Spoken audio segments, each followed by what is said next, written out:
말씀인데 낭독은 제가 1절로 3절까지만 하겠습니다.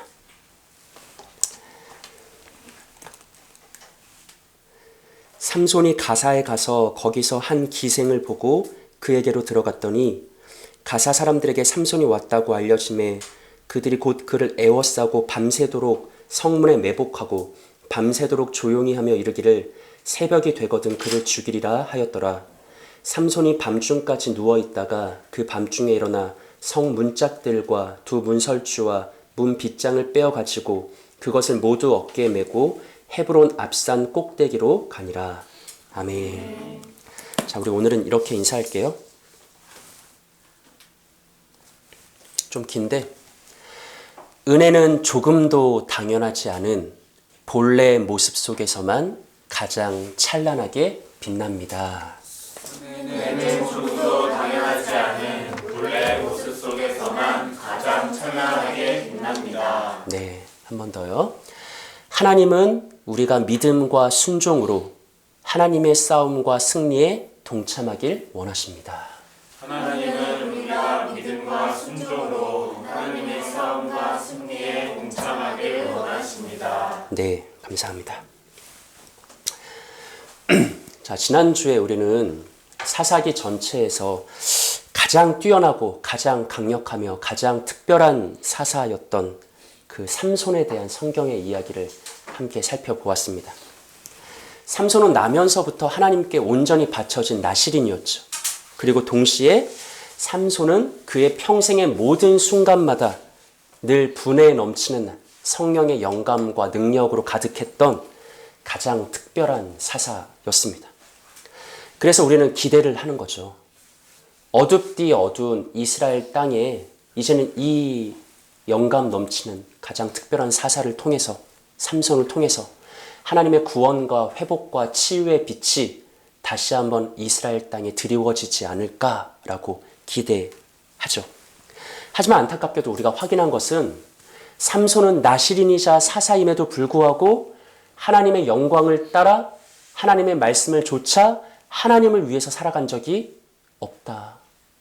그는 언제까지나 늘 항상 자기가 좋아하는 것과 자기를 위한 것과 자기가 원하는 것만을 추구하고 그것만을 따라갔던 사람이었다라는 것을 우리가 지난주에 확인했죠.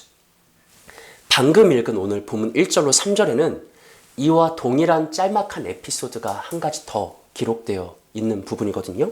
우리 본문 1절을 한번 볼게요. 합독합시다. 시작. 삼손이 가사에 가서 거기서 한 기생을 보고 그에게로 들어갔더니. 아멘. 삼손이 어디로 갔다? 가사. 가사는 블레셋의 5도시 중에 하나예요. 그러니까 오늘 본문이 말하는 건 뭐냐면 이전 본문에서도 삼손은 블레셋의 딥나 지역에 내려가서 뭐 했죠? 한 블레셋 여인을 보고 좋아하여 그와 결혼하려고 했죠. 이번에도 삼손은 블레셋 가사에 내려가서 한 블레셋 여인을 만나 그와 스캔들을 일으키려고 합니다. 성경은 정확하게 그 블레셋 여인이 누구였다라고 말하죠. 기생이다. 바른 성경, 창기, 공동번역 성경, 창녀.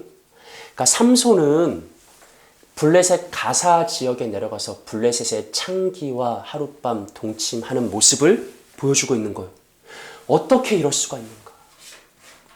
어떻게 나면서부터 구별된 나실인이 이방 여인과 그것도 블레셋 창녀와 부름받은 사사라는 자가 하룻밤 동침을 쉽게 할 수 있단 말인가? 이 질문. 근데 이제 우리에게 이 질문은 더 이상 세상스럽지가 않죠. 삼손은 본래부터 그런 사람이었다는 거예요. 삼손은 사사로서의 사명 의식을 가지고 하나님의 말씀을 쫓아간 사람이 아니라 철저하게 자기가 좋아하고 자기가 원하고 자기가 위한 것만 자기의 기분이 내키는 대로 살아갔던 인물이었다. 앞에서도 삼손은 아무렇지 않게 하나님의 율법이 그것을 엄히 금하고 있음에도 불구하고 이방 여인과의 결혼을 감행했죠. 그리고 죽은 사자의 시체에서 꿀을 떠서 서슴지 않고 그것을 먹고 부모에게 거짓으로 부모에게도 그 꿀을 먹게 하는 여러 가지 자기 독단적인 자기 중심의 행동을 많이 보였었죠. 이번에도 그런 거예요. 지금까지 늘 그래왔던 것처럼 삼손은 이번에도 자기가 하고 싶은 대로 자기 눈에 보이기에 좋은 대로 자기 기분이 내키는 대로 블레셋 가사에 내려가서 한 블레셋 창녀와 동침한 것이죠. 이 소식이 가사 지방의 모든 블레셋 사람들에게 전해졌습니다. 성경이 2절에서 이렇게 말하죠. 합독할까요? 시작. 가사 사람들에게 삼손이 왔다고 알려지매 그들이 곧 그를 에워싸고 밤새도록 성문에 매복하고 밤새도록 조용히 하며 이르기를 새벽이 되거든 그를 죽이리라 하였더라. 아멘. 블레셋 사람들이 마침내 삼손을 죽일 절호의 기회가 왔다라고 생각했어요. 그래서 삼손이 거주하는 곳을 에워싸고 성문에 밤새도록 매복하고 삼손이 새벽에 나오기만 하면 우리가 그를 죽이리라 라고 계획한 거죠.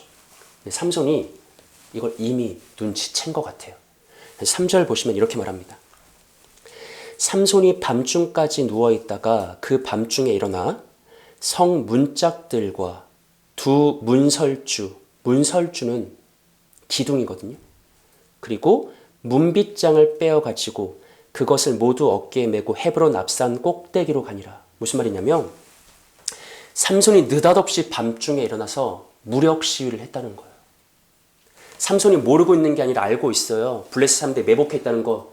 근데 그 사람들 앞에서 보란 듯이 성 문짝을 떼어내고 그 성 문짝을 지탱하던 두 기둥도 떼어나고 성을 이렇게 문짝을 이렇게 막는 빗장 모두를 어깨에 들쳐매서 블레셋 가사로부터 헤브론까지.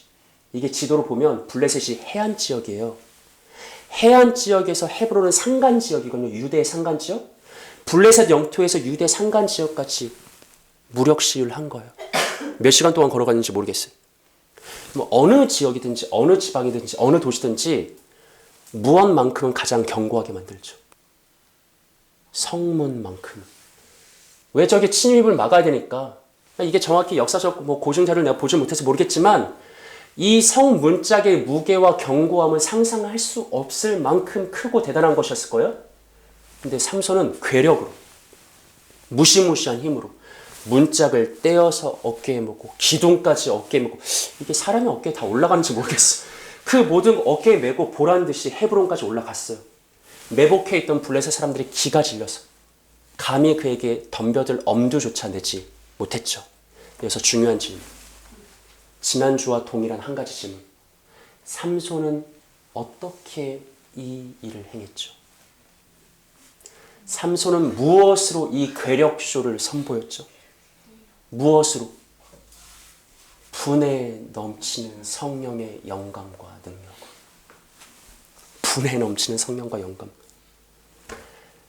근데 삼손은 안타깝게도 지금까지 늘 그래왔던 것처럼 이번에도 분에 넘치는 성령의 영감과 능력을 이스라엘의 사사로서 하나님의 영광을 위해 이스라엘을 구원하는 그 사명 감당을 위해 사용한 것이 아니라 블레셋 사람들에게 자기 과시용으로 사용했다. 철저하게 자기 자신을 위해서 사용했다라는 것이죠.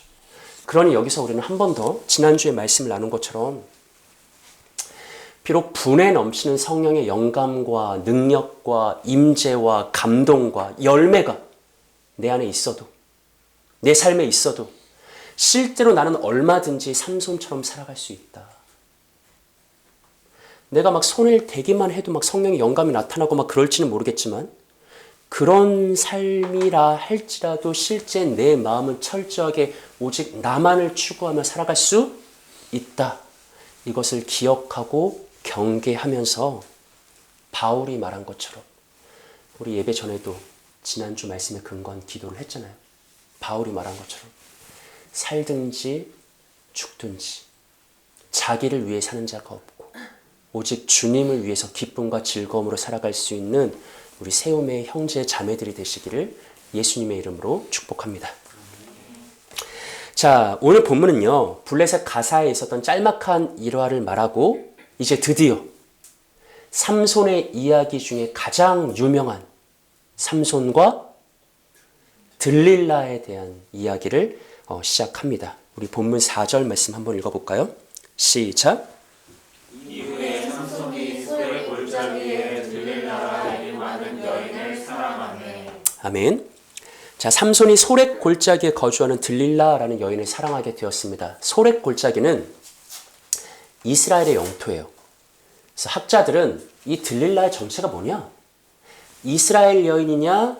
블레셋 여인이냐? 그래서 이렇게 갑론을박하고 있는데 우리는 깊게 들어갈 필요 없고 성경이 딱 여기까지만 정보를 제공하니까 우리는 그냥 이스라엘 여자일 수도 있고 블레셋 여자일 수도 있다. 이렇게만 정리하고 넘어가면 돼요.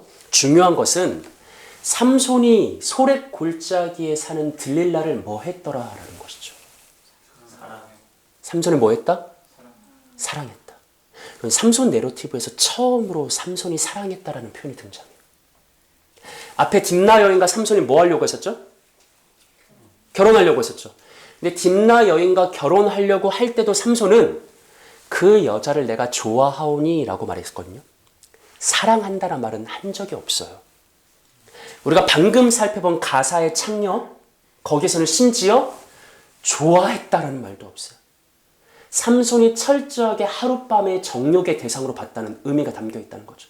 근데 난생 처음으로 삼손이 드디어 들릴라라는 여인을 만남에 그와 사랑에 빠지게 됩니다. 그렇다면 이런 삼손의 사랑은 어떤 결말을 가져오게 될 것인가? 우리 본문 5절을 보시면 성경이 이렇게 말하죠. 블레셋 사람의 방백들이 그 여인에게로 올라가서 그에게 이르되 삼손을 꾀어서 무엇으로 말미암아 그 큰 힘이 생기는지 그리고 우리가 어떻게 하면 능히 그를 결박하여 굴복하게 할 수 있을는지 알아보라. 그리하면 우리가 각각 은 1,100개씩을 내게 주리라 하니. 블레셋 사람의 누가 올라왔죠? 방백들, 다른 성경, 군주들, 새 번역 성경, 통치자들, 즉 블레셋의 통치자들, 군주들, 방백들, 지도자들이 올라왔다는 거죠. 앞에 말씀드린 것처럼 블레셋은 크게 5개의 도시로 구성되어 있어요. 그래서 만약에 이 지도자들이 그 5도시의 지도자라면, 블레셋의 5 통치자라면 방백의 수는 5명. 그럼 그들이 들릴라에게 너가 만약에 삼손이 가진 힘의 비밀이 무엇인지 알아오면 우리가 각각 은 1,100개씩을 주리라 라고 약속했으니까 만약에 이 방백이 5도시의 통치자가 맞다면 은은 들릴라가 받을 대가는 은 몇 세겔? 5,500세겔. 학자들의 연구에 따르면 665kg. 엄청난 양이죠. 오늘날의 화폐 단위로 환산은 못하겠어요. 은 665kg을 대가로 약속받았다는 것. 들릴라의 마음이 어땠을까요? 탐심으로 물들었겠죠. 그래서 이때부터 들릴라는 삼손이 가진 힘의 비결이 무엇이고 어떻게 하면 삼손을 결박할 수 있고 어떻게 하면 그를 굴복시킬 수 있는지 매일같이 삼손을 집요하게 캐내기 시작합니다. 여기 아이러니가 있어요. 어떤 아이러니가 있냐면 들릴라는 삼손이 난생 처음 사랑한 여인. 지금까지 어느 누구도 삼손의 사랑을 받아본 적이 없거든요. 심지어 하나님을 사랑했다는 표현도 나온 적이 없어요.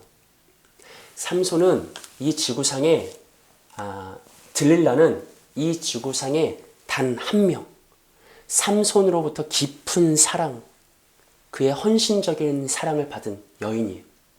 근데 정작 들릴라는 삼손으로부터 분에 넘치는 사랑을 받았지만 삼손을 생각하지 않고 삼손을 위하지 않고 삼손을 통해 얻게 될 금전적인 이익만을 추구하는 존재입니다. 누구의 모습이에요? 삼손의 모습이죠. 그의 평생의 모든 삶의 순간 동안 하나님께 분에 넘치는 성령의 영감을 받고 분에 넘치는 성령의 능력을 받았는데 정작 하나님을 위해 살아가지 않고 자기 자신만을 위해 살아갔던 삼손의 모습이 이 들릴라에게서 겹치고 있죠. 그래서 어쩌면 삼손의 사랑은 이미 시작부터 비극적인 결말을 예고하고 있는 것이 아닌가. 들릴라의 그 모습 속에 삼손의 이전의 모습이 그대로 담겨 있다라는 것을 우리는 알 수 있죠. 들릴라가 은 5,500세겔을 얻기 위해서 날마다 삼손을 재촉합니다.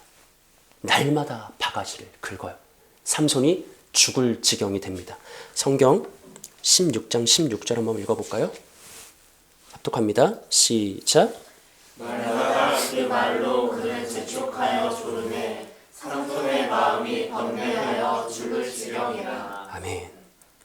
사랑하는 여인이 날마다 재촉하여 조르매 바가지를 긁으매 삼손이 번뇌하여 죽을 지경이라. 삼손이 견딜 수 있었을까요? 없었을까요? 그래서 삼손은 마침내 자신이 가진 힘의 비밀을 들릴라에게 말해 줍니다.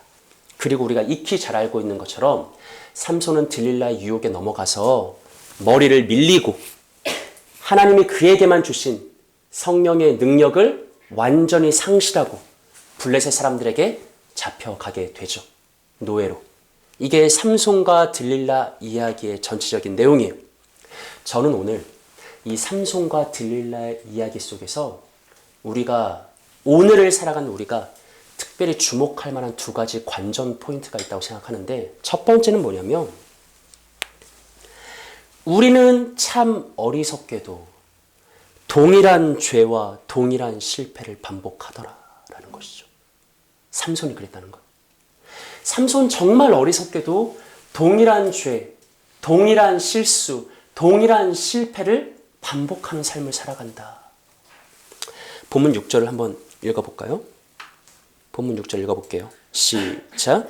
들릴라가 삼손에게 말하되 청하건대 당신의 큰 힘이 무엇으로 말미암아 생기며 어떻게 하면 능히 당신을 결박하여 굴복하게 할 수 있는지 내게 말하라 하니. 아멘. 여러분, 들릴라가 매일같이 매 순간마다 삼손을 막 들들 볶는 거예요. 집요하게 캐묻는 거죠. 뭐를 캐물어요? 당신의 그 큰 힘의 비밀이 무엇이오? 물어봐요. 당신을 어떻게 하면 결박할 수 있어? 어떻게 하면 당신을 굴복시킬 수 있어? 라고 계속 물어보죠. 이에 삼손이 들릴라가 물어볼 때마다 거짓으로 답해요. 이렇게 하면 내가 힘을 잃어. 이렇게 하면 나를 결박할 수 있어. 이렇게 하면 내가 굴복하고 말 거야 라고 말한다는 거죠. 제가 빠르게 읽어볼게요. 7절과 11절과 13절인데, 삼손이 그에게 이르되 만일 마르지 아니한 새 활줄 7으로 나를 결박하면 내가 약해져서 다른 사람과 같으리라. 삼손이 그에게 이르되 만일 쓰지 아니한 새 밧줄들로 나를 결박하면 내가 약해져서 다른 사람과 같으리라 하니라. 삼손이 그에게 이르되 그대가 만일 나의 머리털 7가닥을 배틀의 날실에 섞어 짜면 되리라 하는지라. 여러분, 이 그림이 나 혼자만의 착각과 묵상일 수 있겠지만 저는 이 부분 보면서 어떤 생각이 떠올랐냐면, 들릴라가 자꾸 물어보잖아요. 어떻게 해야 돼요? 당신의 힘이 비밀이 무엇이에요? 막 이러잖아요. 삼손이 자꾸 그거를 회피하려고 거짓으로 이렇게 하면 돼, 이렇게 하면 돼, 이렇게 하면 돼. 이 대화가 오고 가잖아요. 삼손의 어떤 모습이 떠오르잖아요. 수수께끼 내는 삼손의 모습이 떠올라요. 수수께끼 내는 삼손. 이전에 삼손이 블레셋 청년들에게 수수께끼를 냈잖아요. 먹는 자에게서 먹는 것이 나오고 강한 자에게서 단 것이 나온다. 아리송한 수수께끼를 이게 주고받았잖아요.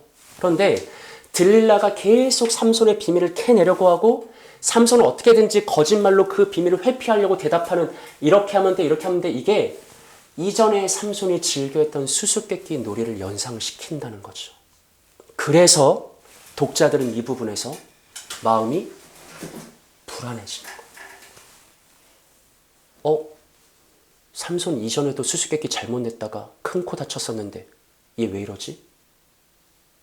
이전에도 수수께끼 냈다가 블레셋 청년들에게 큰 망신당한 거 기억 못하는 건가?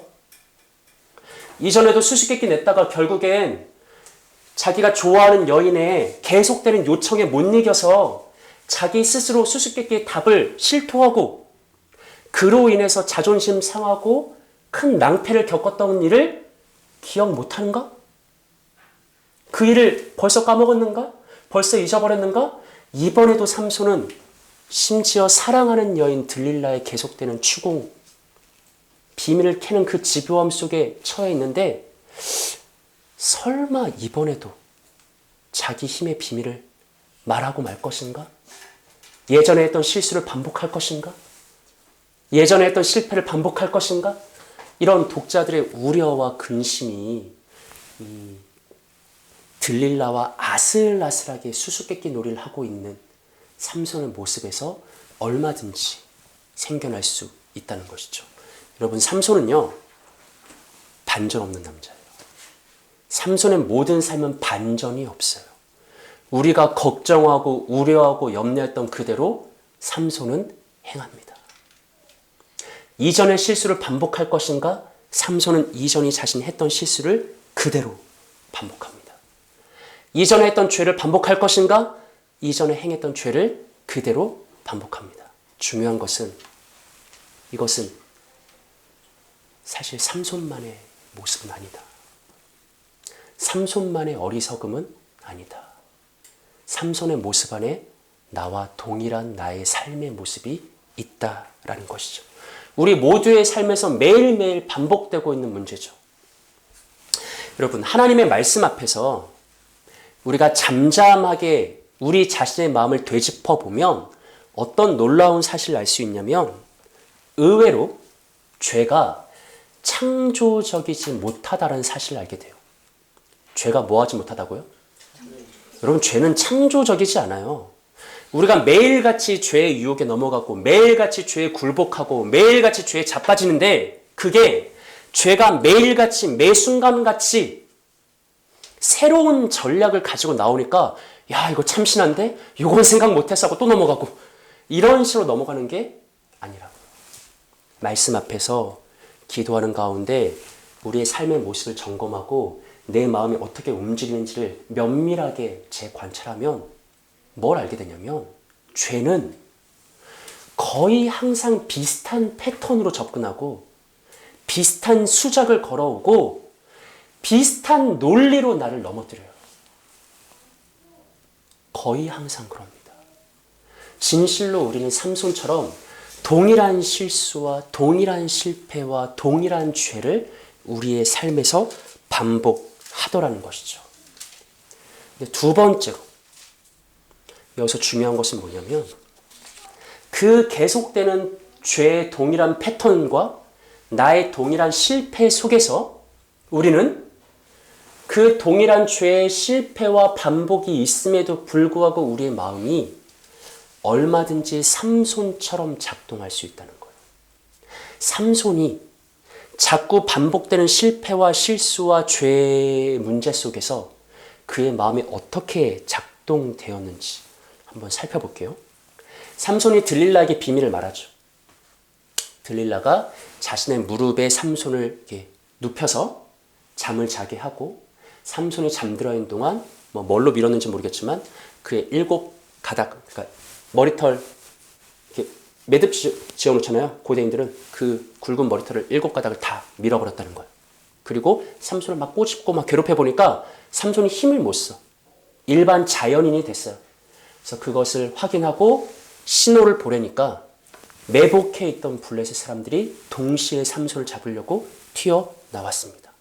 그러자 들릴라가 소리치죠. 삼손이여, 블레셋 사람들이 또 당신을 잡으러 왔습니다. 라고 말한다는 거예요. 이때 삼손이 한 말을 우리가 주목해야 되는데 본문 20절 말씀 한번 읽어볼까요? 시작. 들릴라가 이르되 삼손이여, 블레셋 사람이 당신에게 들이닥쳤느니라 하니 삼손이 잠을 깨며 이르기를 내가 전과 같이 나가서 몸을 떨치리라 하였으나 여호와께서 이미 자기를 떠나신 줄을 깨닫지 못하였더라. 아멘. 삼손이 잠에서 깨어나자마자 뭐라고 해요? 뭐라고요? 내가 전과 같이 나가서 몸을 떨치라. 이 말 중요한 말이에요. 내가 전과 같이. 다르게 표현하면 지금껏 늘 그랬듯이. 오늘 설교 제목이에요. 다만 제가 끝에다가 물음표를 붙여놨습니다. 지금껏 늘 그래왔던 것처럼 이렇게. 삼손은 어떻게 생각하냐면 삼손은 동일한 실수를 반복해요. 동일한 죄의 유혹에 자꾸 빠져요. 동일한 실패를 반복해요. 그런데 삼손의 마음은 어떻게 작동하냐면 내가 동일한 실수, 동일한 실패, 동일한 죄를 반복해도 성령의 영감이 늘 함께하는 거예요. 성령의 능력이 늘 함께하는 거예요. 그래서 안심해요. 거짓 기만에 빠져서 안심한다고요. 그리고는 이미 들릴라에게 자신의 모든 비밀을 말했음에도 불구하고 잠에서 깨어나자마자 삼손이 한 첫 마디가 뭐예요? 내가 전과 같이 나가서 몸을 떨치리라. 내가 지금껏 늘 그래왔던 것처럼 이번에도 나가서 몸을 떨치리라. 내가 아무리 동일한 실수를 반복하고 동일한 죄를 반복하고 동일한 실패를 반복해도 성령의 영감은 늘 나와 함께, 분에 넘치는 성령 능력이 나와 함께, 거기에 완전히 그 기만된 마음에 속아서 내가 아무리 동일한 죄를 반복해도 성령의 능력이 함께 하는구나. 그러면서 삼손의 마음은 내가 전과 같이 지금껏 늘 그래왔던 것처럼 이번에도 내가 나가서 블레셋 사람들을 쳐서 이기리라 라고 외쳤던 것이죠. 여러분, 삼손은요 언제부턴가 안일함과 무감각함에 빠진 거예요. 자기가 생각해도 자기는 생각 못했을 것 같아. 우리로 말해볼까요? 우리로 따지면 자꾸 내가 동일한 죄에 넘어가. 동일한 죄의 습관에 빠져. 동일한 실패를 반복해. 그런데 계속해서 내 삶에 부인할 수 없는 하나님의 은혜가 함께하는 것을 보면서 안심, 거짓 안심에 빠져. 지금껏 늘 그래왔던 것처럼 이번에도 죄는 졌어. 하지만 지금껏 늘 그래왔던 것처럼 이번에도 어떻게 되겠지. 또 실패했어. 또 순종하지 않았어. 하지만 지금껏 늘 그래왔던 것처럼 이번에도 어떻게 될 거야. 라는 그런 거짓된 기만과 안심에 삼손이 안일함 속에 빠져 있었다는 것을 우리가 한번 생각해 볼 필요가 있는 것이죠. 때로 우리는 너무나 쉽게 은혜를 남발할 때가 있습니다. 동의하십니까? 교회 안에 은혜를 너무 쉽게 말하고 은혜를 남발하는 경우가 많아요. 고질적인 죄에 빠져 있어요, 내가.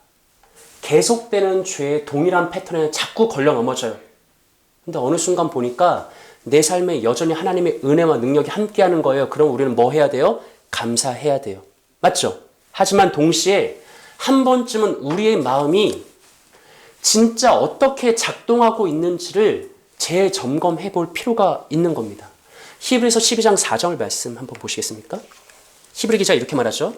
너희가 죄와 싸우되 아직 뭐하기까지는 대항하지 아니하고 피 흘리기까지. 네, 너희가 죄와 싸우되 아직 피 흘리기까지는 대항하지 아니하고, 이 말씀 근거에서 한번 우리의 마음을 살펴볼 필요가 있는 거죠. 진짜 우리의 마음이 어떻게 움직이는가? 여러분의 마음 깊은 곳에서 여러분의 생각과 감정이, 의지가 어떻게 작동하고 있는가? 정말 여러분의 마음은 피 흘리기까지 죄에 대항하다가 그래도 어쩔 수 없는 연약함으로 죄에 고꾸라졌어. 그런데 다시금 고개를 들어보니 변함없는 하나님의 은혜가 나와 함께하고 있네. 그거에 감사하고 감격하며 찬양하는 삶을 살고 있어요? 아니면 솔직히 언제부턴가는, 어느 순간부터는 반복적이고 고질적인 죄에 대해서 대항할 마음 자체가 내게 없어졌어. 그냥 죄가 늘 그랬던 것처럼 똑같은 패턴으로 내게 접근하면 빨리 거기 넘어가. 거기에 잠깐 죄의 쾌락을 탐닉했다가 습관을 따라 죄를 범했다가 그리고 나서 돌아보고 그래도 하나님이 나와 함께 하시니까 지금껏 이래 왔는데 뭐 지금까지 늘 이래 왔는데 내가 잠깐 죄를 진들 하나님의 영감이 사라질 리 없고 이렇게 삼손처럼 거짓된 방식으로 기만적인 방식으로 마음이 움직이고 있는지 한번 점검해 보셔야 돼요, 여러분.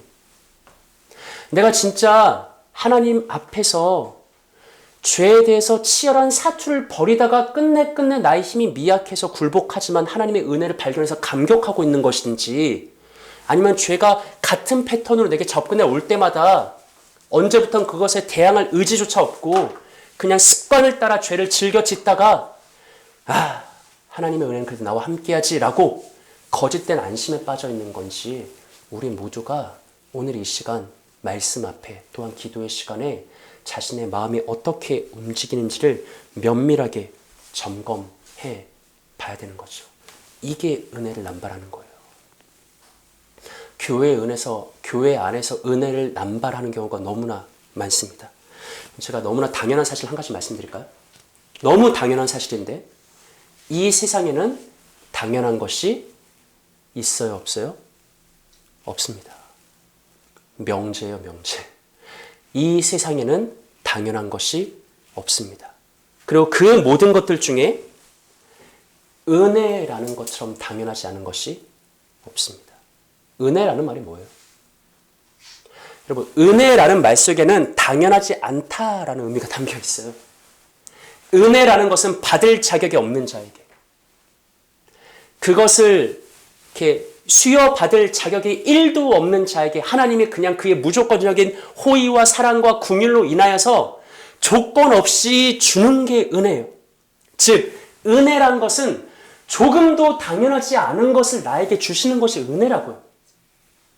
근데 신자들이 신앙생활을 하면서 쉽게 빠져드는 오류는 뭐냐면, 조금도 당연하지 않은 은혜를 언제부턴가 당연한 것으로 여긴다는 거예요. 삼손이 그러고 있죠.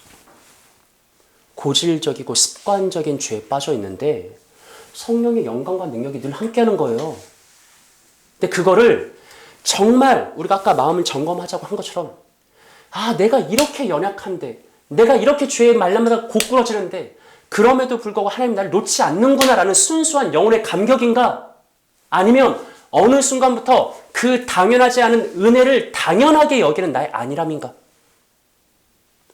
조금도 당연하지 않은 은혜를 언제부턴가 지금까지 늘 그래왔던 것처럼 이번에도 이렇게 당연하게 생각하는 나의 완악함인가 점검해 봐야 된다는 거죠. 우리가 아까 인사했죠. 은혜는 당연하지 않은 그 본래의 모습 속에서 가장 찬란하게 빛나는 거예요. 다시 말하면 은혜를 당연하게 생각하는 그 순간부터 내 삶에 임하는 하나님의 임재와 성령의 영감과 성령의 감동과 성령의 능력과 하나님의 온갖 종류의 은혜의 선물들을 언제부턴가 내 마음이 당연한 것이라고 생각하는 그 순간부터 내 삶 속에서 은혜의 빛은 사그러드는 거예요. 하나님의 은혜는 당연한 것이 아닙니다. 조금도 당연한 것이 아니죠. 하나님의 은혜는 자격 없는 자에게 그저 하나님의 무한한 호의와 은혜의 사랑으로 인해 베풀어 주신 지극히 당연하지 않은 것입니다. 그 당연하지 않은 본래의 모습을 우리의 삶 속에서 유지시켰으면 좋겠습니다. 오늘 본문에서 삼손은 뻔뻔하게 하나님의 은혜를 당연하게 여기면서 잠에서 깨어나자마자 이렇게 말했어요. 내가 정과 같이 나가서 내 몸을 떨치리라. 호기롭게 외쳤죠. 지금까지 늘 그랬던 것처럼, 지금껏 내 삶에 은혜가 끊긴 적이 없었던 것처럼, 지금까지 내 삶에 성령의 영감은 당연했던 것처럼 이번에도 내가 그렇게 행하리라.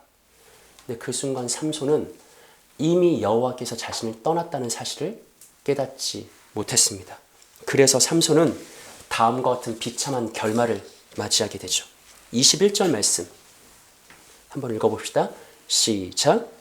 블레셋 사람들이 그를 붙잡아 그의 눈을 빼고 끌고 가사에 내려가 노줄로 매고 그에게 옥에서 맷돌을 돌리게 하였더라. 아멘. 여러분 이것도 되게 재밌는 이미지예요.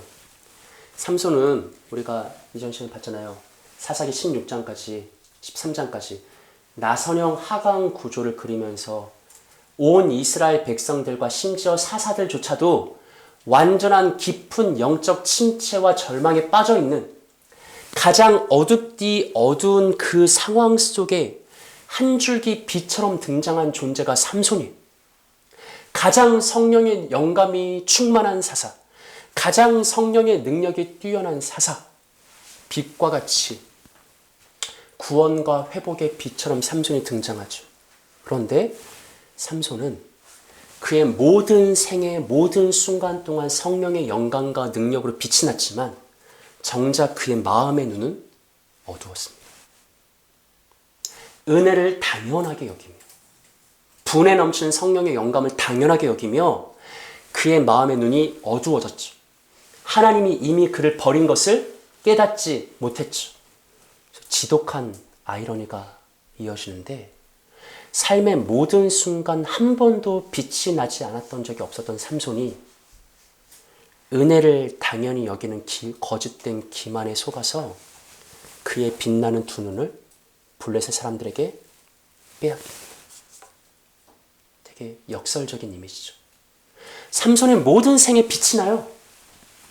늘 성령의 영감으로 충만해서 삼손은 빛이 나는 존재예요. 근데 정작 그의 마음은 어두워져 있었다고요. 그리고 가장 결정적인 순간 삼손은 자신의 빛나는 두 눈을 블레셋의 원수들에게 빼앗기고 맙니다.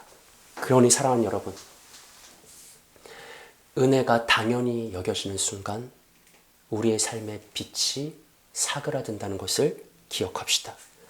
우리가 안일함과 무감각함에 빠져서 당연하지 않은 것을 당연하게 여기는 순간 그 두 눈을 잃어버린 삼손처럼 우리의 영광 역시 사그러들게 될 것을 경계합시다.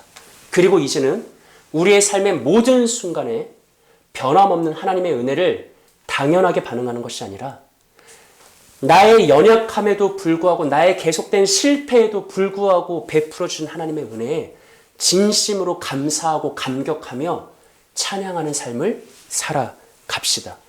이렇게 살아갈 수 있는 여러분들 되시기를 예수님의 이름으로 축복합니다. 삼손은 그의 빛나는 두 눈을 잃었습니다. 하지만 삼손을 향한 하나님의 이야기는 아직 끝나지 않았습니다. 22절 한번 합독해 볼까요? 시작. 그의 머리털이 밀린 후에 다시 자라기 시작하니라. 아멘. 그의 머리털이 밀렸죠. 성령의 모든 능력을 잃었죠. 하지만 삼손의 이야기가 아직 끝나지 않았는데 그 머리털이 다시 자라기 시작했다. 여러분 이거는 헐리우드 영화에서 흔하게 등장하는 그 에필로그 장면이에요. 주인공과 동료들이 힘을 다해서 우주 괴수를 물리쳤어요. 영화가 끝났어. 크레딧이 다 올라갔어. 근데 쿠키 영상에 뭐가 나와요? 괴수의 알이 나와. 그럼 뭘 말하는 거예요? 아직 끝나지 않았다. 속편이 또 나올 거야? 이거죠. 똑같은 거예요. 삼손이 그의 생애 전체 동안에 자기만을 위해 살아갔고 하나님의 분에 넘치는 성령의 영감을, 능력을 당연한 것처럼 여기며 살아갔기 때문에 결국 그는 실패했다. 그의 머리털이 밀리고 말았다. 하지만 시간이 지나자 그의 머리털이 조금씩 자라났다. 아, 하나님의 역사가 아직 끝나지 않았구나라는 기대를 가지게 되죠. 드디어 삼손에 대한 마지막 이야기가 펼쳐집니다. 25절 제가 읽어볼게요. 그들의 마음이 즐거울 때 이르되 삼손을 불러다가 우리를 위하여 제주를 부리게 하자 하고 옥에서 삼손을 불러내매 삼손이 그들을 위하여 제주를 부리니라. 그들이 삼손을 두 기둥 사이에 세웠더니 블레셋 사람들이 삼손을 잡아서 기뻤어요. 한 곳에 모였습니다. 3,000명이 넘는 사람들이었거든요. 아마도 다곤의 신전이 아닐까 싶은데 원래 신전이 크잖아요. 다곤의 신전이라고 할게요. 다곤의 신전에 3,000명이 넘는 블레셋 방백들과 남녀노소가 다 모여서 삼손을 잡은 것에 기쁨으로 잔치를 벌였어요. 근데 그 잔치가 클라이맥스가 되니 그들이 흥이 돋아서 야 우리 이러지 말고 삼손을 불러내자. 그래서 옥에서 삼손을 불러내요. 그리고 삼손으로 하여금 제주를 부리게 합니다. 어떤 식으로 제주를 부렸는지 모르겠어요.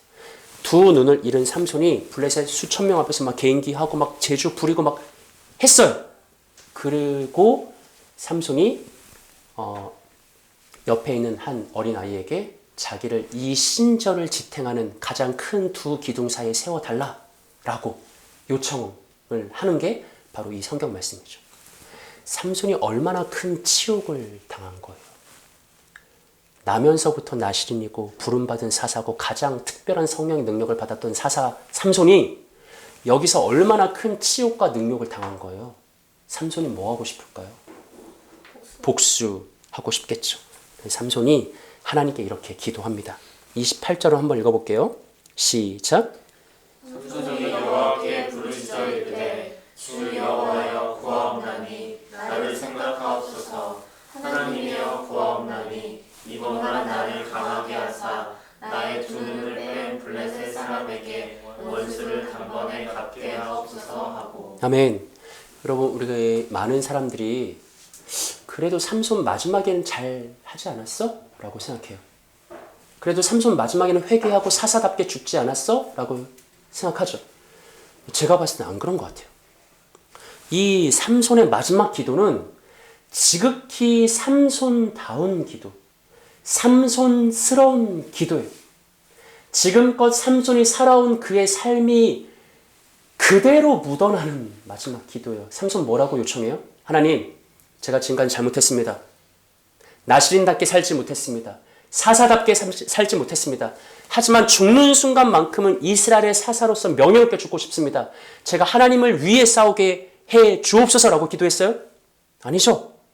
죽는 순간까지 삼손은 자신의 길을 걸어가요. 마이웨이가 있어요. 삼손은 뭐라고 합니까? 하나님, 내 원수 갚게 해주십시오. 삼손의 삶은 항상 개인적인 복수. 자기가 원하는 것과 자기가 좋아하는 것과 자기가 하고 싶은 것과 자기 기분을 내키는 것. 삼손의 기도는 그거죠. 하나님, 내 눈을 뺀 블레셋 사람들에게 내 원수를 갚게 주옵소서라고 하나님께 요청을 했습니다. 끝까지 자기 자신만을 위해 살아간 삼손의 모습을 우리가 확인할 수 있는 것이죠. 성경이 이 삼손의 마지막을 이렇게 평가합니다. 30절을 보시면 삼손이 이르되 블레셋 사람과 함께 죽기를 원하노라 하고 힘을 다하여 몸을 굽히매 그 집이 곧 무너져 그 안에 있는 모든 방백들과 온 백성에게 덮이니. 마지막은 합독할게요. 시작. 삼손이 죽을 때에 죽인 자가 살았을 때에 죽인 자보다 더욱 많았더라. 아멘. 여러분, 이 마지막 말씀. 삼손이 죽을 때 죽인 자가 살았을 때 죽인 자보다 더욱 많았더라. 이것은 치욕적인 성경의 풍자예요.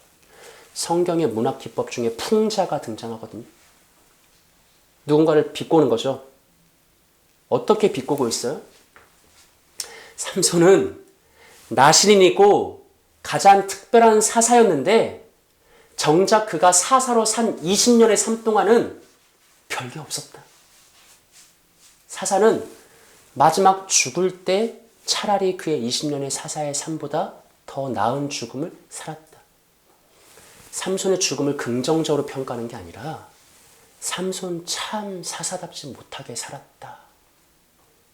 20년 동안 사사로 활동했지만 사사다웠던 적이 없었다.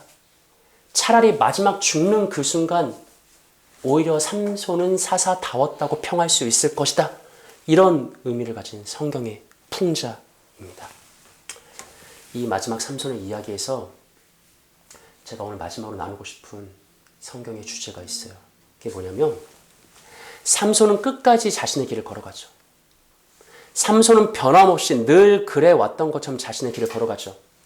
동시에 거기에는 삼손의 어떠함과는 상관없이 끝까지 자신의 길을 걸어가고 자신의 일을 행하시는 여호와 하나님도 있었다라는 중요한 사실입니다. 잘 들어보세요. 이 삼손의 마지막 이야기는 두 개의 층위로 구성되어 있어요. 무슨 말이냐면 여러분 포토샵 프로그램을 하면 레이어를 이렇게 쌓잖아요. 레이어 1차 위에 또 2차를 쌓고 이러잖아요. 마치 이렇게 구성되어 있어요. 삼손의 마지막 이야기는 그 표면적인 2차 레이어에는 삼손과 블레셋 사람들의 싸움이 기록되어 있습니다. 블레셋 사람들이 2번이나 삼손을 우리의 원수 삼손, 우리의 땅을 망쳐놓고 우리의 많은 사람을 죽인 원수라고 말하거든요. 블레셋 사람들에게서 삼손은 누구예요? 원수죠. 삼손의 마지막 기도를 보면 삼손이 블레셋 사람들을 뭐라고 말하죠? 원수라고 하죠. 그러니까 이 삼손의 마지막 이야기의 그 겉에 드러난 두 번째 층위는 뭐냐면 삼손과 블레셋의 대결이에요. 블레셋의 원수인 삼손과 삼손의 원수인 블레셋의 싸움이라고요. 근데 이것으로만 끝나는 게 아니라 이 삼손의 마지막 이야기는 숨겨진 1차 층위, 맨 밑바닥에 있는 레이어가 하나 더 있는데 그것은 이스라엘의 여호와 하나님과 블레셋의 신 다곤과의 전쟁이 가장 밑바닥에 신학적으로 깔려 있습니다. 본문 23절과 24절 보세요. 성경이 이렇게 말하죠. 블레셋 사람의 방백들이 이르되 우리의 신이 우리 원수 삼손을 우리 손에 넘겨주었다 하고 다 모여 그들의 신 다곤에게 큰 제사를 드리고 즐거워하고 백성들도 삼손을 보았으므로 이르되 우리의 땅을 망쳐놓고 우리의 많은 사람을 죽인 원수를 우리의 신이 우리 손에 넘겨주었다 하고 자기들의 신을 찬양합니다. 계속 뭐가 반복되죠? 우리의 신이 우리에게 주었다. 우리의 신을 찬양하자. 우리의 신이 우리에게 넘겨줬다. 우리의 신에게 제사를 드리자. 표면적으로는 블레셋 사람들이 누구에게 시비를 걸고 누구에게 조롱하고 있냐면 삼손에게 하는 거예요. 우리의 원수가 우리에게 드디어 잡혔구나. 그런데 신학적으로 이 이야기의 맨 밑바닥 층위에는 뭐가 깔려 있는 거예요? 지금 누구를 향해서 도발하고 있는 거죠? 하나님을 향해서 싸움을 걸고 있는 거예요. 우리의 신, 블레셋의 신 다곤이 저 이스라엘을 넘어뜨렸다. 저 이스라엘의 사사 삼손을 우리에게 넘겨주었다. 이 말은 여호와 하나님을 향한 도발이고 여호와 하나님을 향한 조롱이에요. 하나님은 결코 걸어오는 싸움을 피하지 않습니다. 하나님은 결코 자신의 이름과 영광을 위한 싸움에서 물러난 적이 없습니다. 하나님은 인간의 어떠함으로 인해서 이스라엘 백성의 어떠함으로 인해서 삼손의 어떠함으로 인해서 자신의 전쟁을 놓아버리지 않습니다. 삼손은 사사답게 싸웠어요, 마지막 순간에? 아니에요. 삼손은 끝까지 자기 싸움을 하고 죽었어요. 하지만 하나님은 삼손의 어떠함과 상관없이 자신의 싸움을 행하시는 거예요. 자신의 이름을 위해서. 자신의 영광을 위해서. 그리고 이러한 성경의 증언은 오늘을 살아가는 우리들에게 여전히 동일합니다.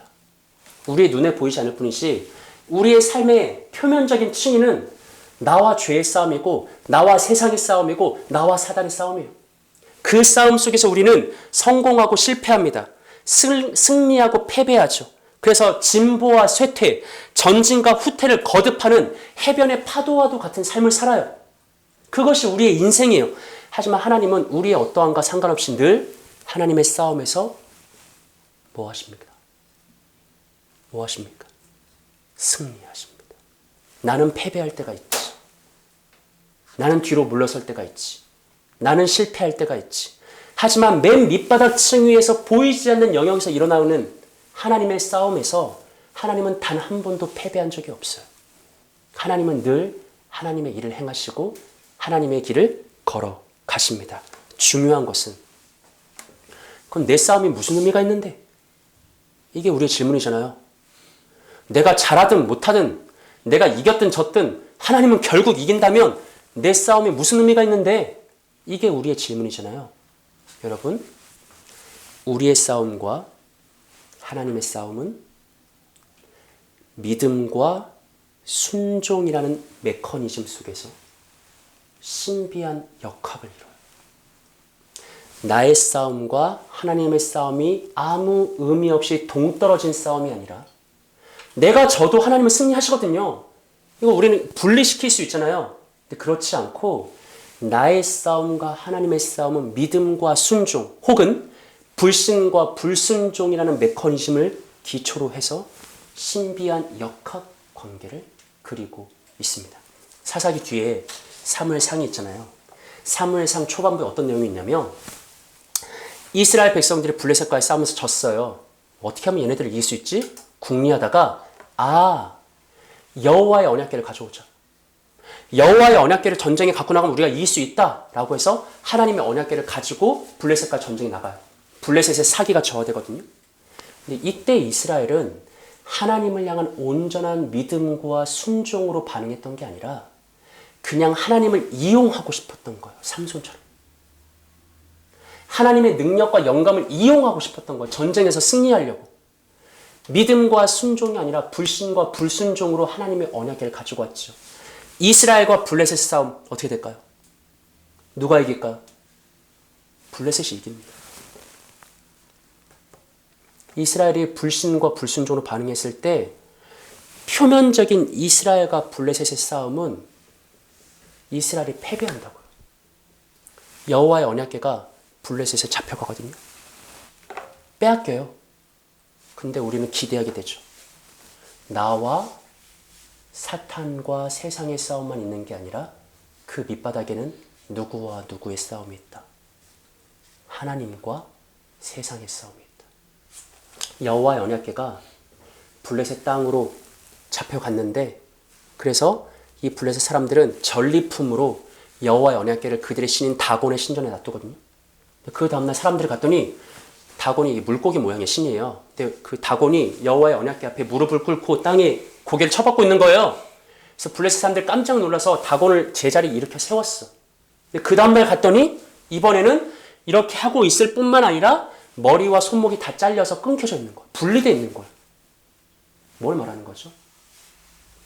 표면적으로 너는 실패하고 너는 패배할 수 있어. 너는 불신과 불순종으로 너의 싸움은 패배할 수 있지. 하지만 하나님은 패배하지 않는다. 이스라엘은 불순종과 불신으로 블레셋과의 싸움에서 패배했지만 여호와 하나님은 결코 자신의 싸움에서 패배하지 않는다. 실패하지 않는다. 하나님은 자신의 영광을 누구에게 빼앗긴 적이 없다. 하나님은 끝까지 자신의 싸움을 승리로 이끄신다. 그런데 나의 싸움은 무슨 의미가 있냐고요. 하나님이 원하신 건 이거예요. 이미 정해진, 이미 확고하게 정해진 하나님의 승리에 내가 믿음과 순종으로 동참하기를 원하시는 거예요. 내가 순종해야 여호와가 승리하는 거 아닙니다. 맞아요? 혹시 그렇게 생각하십니까? 내가 오늘 하나님의 말씀에 순종 안 하면 하나님 실패하셔. 오늘 여호와의 전선에 크게 차질이 생겨. 뭐 이렇게 생각하십니까? 아니에요. 착각하는 겁니다. 내가 실패해도 내가 패배해도 하나님의 나라는 패배하지 않아요. 하나님 우리가 원하시는 건 뭐예요? 우리 기대하시는 건 뭐예요? 내가 믿음과 순종으로 반응해서 하나님의 싸움에 동참하고 하나님의 승리의 기쁨을 함께 누리길 원하시는 거예요. 나의 순종이 없이도 하나님은 승리하시지만 나의 순종으로 인해서 하나님의 승리가 더 아름답고 영광스럽게 단장되기를 기뻐하시는 거예요. 심지어 내가 불순종해도 하나님은 승리하셔서 자신의 영광을 획득하시지만 하나님이 더 기뻐하시는 것은 내가 믿음으로 반응해서 나와 함께 승리의 기쁨을 나누고 싶으신 거예요. 삼손은 그렇게 살아가지 못했던 거예요. 그의 삶은 늘 찬란하게 빛나는 삶이었지만 정작 하나님의 전쟁에 동참하지 못하고 하나님의 승리의 기쁨에 참여하지 못했던 그런 어리석은 인생이었죠. 여러분, 권면합니다.